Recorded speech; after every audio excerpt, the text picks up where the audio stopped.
எல்லாருக்கும் நமஸ்காரம். இப்போ நிறைய குக்கரி ஐட்டம்ஸ் எல்லாம் பத்தி எப்படி பண்றது, இன்னோவேட்டிவா எப்படி பண்றது, இன்ட்ரெஸ்டிங்கா எப்படி பண்றது, குயிக்கா எப்படி பண்றது அப்படின்னு பலவிதமா சேனல்ஸ்ல, அதுக்கப்புறம் யூடியூப்ல எல்லாம் நிறைய நம்ம பார்த்துட்டு இருக்கோம் இல்லையா? ஸோ ஆனா நிறைய நல்ல பொருள்களை போட்டு ரொம்ப கிராண்டா பண்றது ஒரு விதம், ஒரு கொஞ்சம் தான் சுமாரா பொருள்கள் இருக்கு, அதை வச்சுட்டு எப்படி நிறைவா பண்றது அப்படிங்கிறது அது ஒரு ஆர்ட் இல்லையா? அந்த மாதிரி ஒரு விஷயத்த எப்படி மகாபெரிவா நம்மளுக்கு சொல்லி கொடுத்தா அப்படிங்கறதான் இப்ப பார்க்க போறோம். ஒரு தடவை பெரியவா கேம்ப்ல இருந்தப்போ சாப்பாட்டு நேரம் தாண்டியாச்சு. திடீர்னு ஒரு பெரிய குரூப் அவன் பெரியவா தர்ஷனத்துக்கு வந்திருக்கான். சோ கண்டிப்பா சாப்பிட்டுட்டு தான் போயாகணும் இல்லையா? சோ அந்த நேரம் கொஞ்சம் சிரம தசை சாமான்கள்லாம் இருக்காது. அப்ப திடீர்னு இவ்வளவு பேர் வந்திருக்காளே, எப்படி சமைக்கிறது, எல்லாம் என்ன பண்றது அப்படிங்கிறதுக்காக அந்த சமையல் பண்றவாளும் அந்த ஸ்ரீகாரியம்னு சொல்லுவா இல்லையா, அவ ரெண்டு பேரும் அப்படி பெரியவா கிட்ட நிக்கிறா, அப்படி கையை பசஞ்சுட்டு என்னடா பண்றது அப்படின்னு சொல்லிட்டு. சோ பெரியவா என்ன மாதிரி அவளுக்கு போஜனத்துக்கு உடனே பெரியவா சரி ஒண்ணு பண்ணுங்க, அரிசி ஃபர்ஸ்ட் களைஞ்சு விடுங்க, நன்னா களைஞ்சு அந்த ஜலத்தை ஒரு தனி பாத்திரத்துல எடுத்து வச்சுக்கோங்க. பைத்தம்பருப்பு இருக்கு இல்லையா, இருக்கு, அது நல்லா அது அந்த நறுக்கு பதம்னு சொல்லுவா, சுண்டெல்லாம் பண்றது. சோ அந்த மாதிரி பதத்துல ஆனதும் அதை எடுத்து நல்லா வச்சுக்கோங்க. தேங்காய் பச்சை மிளகா எல்லாம் போட்டு அதை சுண்டல் கறி மாதிரி பண்ணிடலாம். அப்புறம் கொஞ்சம் நல்லா வேக வச்சு விடுங்க. வேக வச்சுட்டு ஏதாவது நம்மள்கிட்ட கீரையோ இல்ல பரங்கிக்காய் அதெல்லாம் யூஸ்வலி இருக்கிறது தானே, அந்த மாதிரி இருக்கிறத வச்சு சாம்பார் பண்ணிடுவோம். அதுல மேலாக இருக்கிற ஜலத்தை எடுத்துட்டு ஒரு எலுமிச்சம்பழம் புழிஞ்சு கருகாப்பில எல்லாம் போட்டு ஒரு ரசம் மாதிரி பண்ணிடுவோம். அப்புறம் நீங்க முதல்ல இந்த களைஞ்சு எடுத்து வச்சிருந்தேன் இல்லையா, அதுல நன்னா உப்பு கருகாப்பிலையும் போட்டு நன்னா கசக்கி போட்டுட்டு கொஞ்சம் கொத்தமல்லியும் போட்டு எலுமிச்சம்பழம் புழிஞ்சிடுங்க, அதுதான் மோர் ஆச்சு. சோ எல்லாருக்கும் நீங்க போஜனம் பண்ணிடலாம் அப்படின்னு சொல்லி ஒரு இன்ஸ்ட்ரக்ஷன் கொடுத்துட்ட. அவளும் அந்த மாதிரி பண்றா. ஆனா கொஞ்சம் உள்ளூர பயமாவும் இருக்கு, இவன் நல்லபடியா வரணுமே அப்படின்னு சொல்லிட்டு. ஆனா பெரியவா கிட்ட இருந்து வந்திருக்கு ஒரு இன்ஸ்ட்ரக்ஷனாக கண்டிப்பா அது நிறைவாதான் இருக்கும் அப்படின்ட்டு நல்லா பண்ணினதும் எல்லாரும் திருப்தியா சாப்பிட்டுருக்கா. திருப்தியா சாப்பிட்டு இத்தனை ருச்சியா நாங்க சாப்பிட்டதே இல்லை, இவ்வளவு நன்னா இருக்கு, இவ்வளவு நன்னா இருக்கு அப்படின்னு சொல்லிட்டு எல்லாரும் சொல்லியிருக்கா. சோ எதுவும் இல்லாட்டா கூட சிக்கனமா அதே நேரத்துல நிறைவா எல்லாரும் மனசும் திருப்தி ஆகிற அளவுக்கு எப்படி பண்ணலாங்கிறத பெரியவா நம்மளுக்கு கத்து கொடுக்குறா. சோ சிக்கனத்துக்கு ஒரு இன்ஸ்ட்ரக்ஷன் மாதிரி நம்மளுக்கு எடுத்துக்கணும். அதுக்கப்புறம் ஒரு கொஞ்ச நாள் ஆயிடுத்து, கொஞ்சம் பல மாதங்களுக்கு நிறைய கொஞ்சம் ஜனங்கள்லாம் அங்கங்க வருவா இல்லையா தர்ஷனத்துக்கு. சோ அந்த டைம்ல என்ன ஆகும், ஆப்வியஸ்லி கொஞ்சம் ஜனங்கள் நிறைய வர வர சாப்பாடும் நம்ம நிறைய ப்ரிப்பேர் பண்ணோம்ல ஆகும். சோ அதனால என்ன பண்ணினாலும் அவ சாமான்கள்லாம் கொஞ்சம் எக்ஸ்ட்ரா வாங்க வேண்டியிருக்கும் இல்லையா. அதனால எப்பவுமே எந்த ஒரு விஷயமே பெரியவாள்கிட்ட உத்தரவு கேட்டுட்டு அவள்கிட்ட இன்ஃபர்மேஷன் கொடுத்து அவர் எப்படி இன்ஸ்ட்ரக்ஷன் கொடுக்குறாரு, என்ன மாதிரி செய்ய சொல்றாருன்னு கேட்டுதான் எதுவுமே பண்ணுவா. சோ அவளும் இது மாதிரி இது எக்ஸ்ட்ரா சாமான்கள் வாங்க வேண்டும் ஒரு லிஸ்ட் எல்லாம் எழுதியிருக்க. எழுதிட்டு அந்த சமைக்கவாள் இந்த ஸ்ரீகாரியம் அவ பெரியவாட்ட கொடுக்குறா. அப்படி பார்த்துட்டே இருக்காரு என்னென்ன சாமான இருக்கு. அப்புறம் பார்த்தா அப்படி ஒண்ணு சிலதெல்லாம் பருப்பு பரி இதெல்லாம் போடுறச்சு கூட போட்டு ஒண்ணும் சொல்லல பெரியவா. அப்புறம் பெருங்காயம் அந்த மாதிரி டபுள் த குவான்டிட்டி போட்டு இருந்திருக்கா. உடனே என்ன இது இவ்வளவு போட்டுக்கிடு. உடனே அந்த சமைக்கவாள் சொன்னாலா, பெரியவா இது மாதிரி கூட்டு பருப்பு போட்டு கூட்டு பண்றோம் இல்லையா, அது என்னமே பண்ணுவோம். அப்புறம் சாம்பார் பண்ணுவோம், ரசம் பண்ணுவோம். கண்டிப்பா எல்லாத்துக்கும் நம்ம பெருங்காயம் நம்ம தாராளமா போட்டா தண்ணி கொஞ்சம் வாசனைக்கு வேண்டிருக்கும் இல்லையா, அந்த குவான்டிட்டிக்காக எல்லாத்துக்குமே போடணும் அப்படின்னு. அப்படியா அப்படின்னு சொல்லிட்டு இப்படி ஒரு செகண்ட் யோசிச்சுட்டு அப்புறம் சொன்னாராம், ஒண்ணு பண்ணுங்களே, நீங்க ஒரே பருப்பு வச்சுதானே மூணுத்துக்கும் நீங்க யூஸ் பண்ண போறேன். அதனால பருப்பு வேக போடுறேன் இல்லையா, அப்ப ஒரு இத்தனை கட்டி பெருங்காயத்தை அதோட போட்டுடுங்க அப்படின்னாரா. போடும்போது என்ன ஆகும், நன்னா வெந்துக்கும். அந்த பருப்புல இருந்துதான் கொஞ்சம் எடுத்து நீங்க கூட்டிட்டு போட போறேன். அதுல இருந்துதான் ஜலமா எடுத்து ரசத்துக்கு யூஸ் பண்ண போறேன். அந்த பருப்பு வச்சுதான் நீங்க என்ன பண்ணுவேன், சாம்பாருக்கு போடுவேன். சோ அந்த பெருங்காயம் நல்லா அந்த பருப்பு வேகும் போது கரைஞ்சு போயிட போடுது அதோட. சோ அந்த மனம் எல்லாத்துக்கும் இருக்கும். அந்த ஒரு தடவை போட்டது எல்லாத்துலயும் அழகா நிரம்பி வந்துடும் அப்படின்னாரு. அப்போ இந்த சமையல் பண்றவருக்கு ரொம்ப ஆச்சு, கரெக்ட் இல்லையா, இது நமக்கு தோணாம போச்சு, தனித்தனியா போடணும் நிறைய போடணும்னு நினைச்சுட்டோம், இதுலயே எல்லாமே ஜம்முன்னு நிறைவா வந்துடுமே.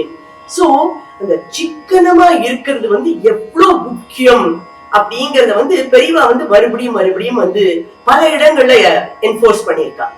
இன்ஃபேக்ட் மடத்துக்கு ரெகுலரா போறவாளுக்கு அங்க பாத்திருப்பேன், பெரியவாளுடைய பொன்மொழிகள்ங்கிறதுல முதல் வார்த்தை வந்து சிக்கனம் தான் இருக்கும். சிக்கனம், சேமிப்பு, சேவை அப்படின்னு. அதனால எவ்வளவுக்கு எவ்வளவு நம்ம சிக்கனமா நம்ம வந்து நம்மளுடைய செலவுகளை வந்து குறுக்கி பண்றோமோ அவ்வளவுக்கு எவ்வளவு நல்லது. ஏன் நல்லது? ஏன்னா நம்மளுக்கு வர வேண்டிய அந்த தொகைகள் இல்லையா, இதுதான் அப்படிங்கிறது இருக்கு ஒரு மாசத்துக்கு லிமிட்டடா. சோ அதுல வந்து நம்ம எல்லாத்தையும் கவனிச்சுட்டு வேற நல் விஷயங்களுக்கும் இல்ல ஃபியூச்சருக்கு எமர்ஜென்சிக்கு சேர்க்கறதுக்கும் அதுல இருந்துதான் ப்ரொவிஷன் பண்ணணும். அப்போ இந்த எக்ஸ்பென்சஸ் எவ்வளவுக்கு எவ்வளவு நம்ம கண்ட்ரோல்டா வச்சுக்கிறோமோ அவ்வளவுக்கு எவ்வளவு நம்மளுடைய சேமிப்பு பகுதிங்கிறது கொஞ்சம் கூட கூட ஆகும். ஏன் சேமிப்புன்னு கூட சில பேர் நினைக்கலாம். இப்போ வந்து நம்மளுக்கு கூகுள் பே, போன் பே, அது இதுன்னு பேங்க், ஏடிஎம் கார்டு எல்லாமே இருக்கு. ஆனால் இதெல்லாம் வர்றதுக்கு முன்னாலேயே சேமிப்பு அவசியம்ங்கிறத நம்மளுடைய ஸ்திரீகள்லாம் வந்து நம்மளுக்கு காமிச்சு கொடுத்துருக்கா. அப்ப எப்படி சேவ் பண்ணுவா? வந்து ஒரு அஞ்சலை பொட்டிக்குள்ள ஒரு டப்பால போட்டு வைப்பா, இல்ல ஒரு பெருங்காய டப்பாக்குள்ள போட்டு வச்சிருப்பா, இல்லன்னா ஒரு புளி கிண்ணத்துல வந்து போட்டு வைப்பா. அதாவது ரொம்ப ஃப்ரீக்வெண்டா யூஸ் பண்ணாம இருக்கிற இதுல இருந்ததுன்னா அந்த பணம் அப்படியே கொஞ்சம் பத்திரமா இருக்கும். நாளைக்கு ஏதோ ஒரு அவசரம்னு வந்ததுன்னா நம்மளால சமாளிக்க முடியும் அப்படிங்கிறதுக்காக அந்த ஃபியூச்சருடைய எக்ஸிஜென்சிய வந்து மைண்ட்ல வச்சுட்டு அப்பவே வந்து பண்ண ஆரம்பிச்சா. சோ கொஞ்சம் பணம் நிறைய இருந்ததா என்ன பண்ணுவா? கொஞ்சம் தங்க நகையா வாங்கி வச்சுப்பா. இல்ல இன்னும் கொஞ்சம் அவளால சேர்க்க முடியற ஸ்திதி இருக்கா, அப்ப என்ன பண்ணுவா? ஒரு நிலமா வாங்கி போடும். எதுக்கு இத்தனை விதமும்னாக்க, ஒருவேளை ஏதோ ஒரு அவசரம், ஏதோ ஒரு எமர்ஜென்சிங்கச்சு அதை வித்து கூட நம்ம அந்த சிச்சுவேஷனை சமாளிச்சுட்டு வரலாம். சோ அதனால வந்து சேமிப்புங்கிறது நம்ம ஃபேமிலிக்கு முக்கியம் அப்படிங்கிறது ஒண்ணு. ரெண்டாவது, இப்ப 4 தர்ம காரியம் நம்ம பண்ணணும்னாக்க சேமிப்பு இருந்தாதானே நம்ம பண்ண முடியும் இல்லையா? அதனால சொசைட்டிக்கு நம்ம என்ன கொடுக்க முடியுமோ அதுக்கு வந்து செய்ய வேண்டியதுக்கு கூட நம்ம வந்து இந்த சேமிப்பு அவசியங்கிறத வந்து பல இடங்கள்ல வந்து எல்லாருமே சொல்லியிருக்கா. சோ அதனால சிக்கனம் சேமிப்பாயிடுது இல்லையா? ஓகே, சேவைன்னு எடுத்து அதுல என்னன்னு பாப்போமா? எக்கச்சக்கமா இருக்கு சேவைனாக்க. இப்போ அந்த நாள்ல வந்து நிறைய பேருக்கு வந்து பெரியவா என்ன சொல்லுவா, ஞாயிற்றுக்கிழமைங்கிறத வந்து நீ ஹாலிடே, நன்னா தூங்க போறேன், நல்லா ரிலாக்ஸ் பண்ணிக்க போறேன், வந்து 11 மணி 12 மணி ஆனாலும் எழுந்துக்காம அப்புறமா மெதுவா எழுந்து கொஞ்சம் சாப்பிட்டு மறுபடியும் தூங்கி இப்படியே அந்த நாளை கழிச்சுட போறேன் இப்படியே நல்லா நினைக்கிற ஒரு நிலைமையில இருக்கிற சிலருக்கு நடுப்புற பெரியவா என்ன சொல்லியிருக்காங்கன்னா, ஞாயிற்றுக்கிழமை தான் நம்மளுக்கு ஒரு கடவுளால கொடுத்த ஒரு பிரசாதமான நாள்னு நம்ம நினைச்சுக்கணும். அன்னைக்கு நம்ம மேக்சிமம் நம்மளுக்கு டைம் இருக்கிறதுனால அன்னைக்கு வந்து நம்ம சொசைட்டிக்கு என்னெல்லாம் பண்ணணுமோ அதெல்லாம் பண்ணணும் அப்படின்னு அவர் எப்பவுமே சொல்லிட்டு இருப்பார். சோ அந்த விதத்துல பார்த்தேன்னாக்க முன்னெல்லாம் ரெகுலரா சில பேர் வந்து அங்க இருந்து சனிக்கிழமை இங்க இருந்து புறப்பட்டு மடத்துக்கு போயிட்டு என்ன பண்ணுவா, அந்த விபூதி குங்கும பிரசாதங்கள்லாம் இருக்கும் இல்லையா, அதெல்லாம் பொட்டலம் கட்டி வச்சிருப்பா. அது வந்து இப்போ ஹாஸ்பிட்டல்ல வந்து எத்தனையோ பேர் வந்து ரொம்ப கஷ்டமா இருக்கும், அவளுக்கு சர்ஜரி அதுக்கு முன்னாடி கொஞ்சம் இருப்பா, இல்ல சர்ஜரி ஆயிட்டு கொஞ்சம் ரெக்கவரி பீரியட் இல்லையா, அந்த பீரியடுக்காக அங்க வெயிட் பண்ணிட்டு இருப்பா கொஞ்சம் ஹாஸ்பிட்டல்லயே இருந்துட்டு. சோ அந்த உபாதைகள் அதெல்லாம் இருக்கும், உள்ளூர பயம் வேற இருக்கும், ஐயோ நல்லபடியா தேறி வரணுமே, பழையபடி நம்மளால நடமாட முடியணுமே, இதெல்லாம் எல்லாரும் மனசுலயும் வர்ற ஒரு சின்ன ஒரு என்ன சொல்ற ஒரு குவெஸ்சன் மார்க்னு கூட சொல்லலாம். சோ அப்படியாப்பட்டவாளுக்கு ஒரு நம்பிக்கை ஊட்டணும், தைரியமா இருக்கும், எல்லாம் சரியாயிடும் அப்படிங்கிற நம்பிக்கை எப்படி ஊட்டுறது? இந்த மாதிரி பிரசாதத்தை கொடுக்கறது மூலமா. ஆனா அங்க போய் எந்த பிரச்சாரமும் பண்ணக்கூடாது அப்படின்னு ரொம்ப ஸ்ட்ரிக்டா சொல்லுவார். அதனால சில பேர் வந்து இத வந்து ஒரு ரெகுலராவே வந்து எப்படி வந்து 6 நாள் ஆபீஸ்க்கு போறாலோ அதே மாதிரி 7வது நாள் இந்த ஹாஸ்பிட்டல் விசிட்டிங் அப்படிங்கறத கண்டிப்பா வச்சுட்டு இருந்தா. சோ என்ன பண்ணுவா, சனிக்கிழமை சாயந்தரம் ஆபீஸ் முடிஞ்சது நேர மடத்துக்கு போயிடுவா, அங்க பஸ்ஸை பிடிச்சுண்டு அங்க போயிட்டு அந்த விபூதி இதெல்லாம் பிரசாதம் ரெடி பண்ணி வச்சிருப்பாவா, அது எல்லாத்தையும் வாங்கி வச்சுப்பா. வாங்கிட்டு மறுபடியும் அங்க இருந்து வீட்டுக்கு வந்துட்டு சண்டே மார்னிங் கிளம்பிட வேண்டியது. போயிட்டு இந்த மாதிரி ஹாஸ்பிட்டல் அங்க போயிட்டு இது பிரசாதம் கொடுத்துருக்கோம், வாங்கிக்கிறீங்களா ஏத்துக்கிறீங்களான்னு கேட்டுட்டு தான் கொடுக்கணும் அப்படின்னு சொல்லியிருக்கா. அதனால அவர்கிட்ட கேட்பா, அவளும் வந்து வாங்கிக்கிறோன்னதும் கொடுத்துட்டு எல்லாம் நல்லபடியாகும் பிரார்த்தனை படிக்கிறோம், ஜெய் ஜெய்சங்கர்னு சொல்லிட்டு பேசாம வந்துடணுமே தவிர வேற எதுவும் பேசக்கூடாது.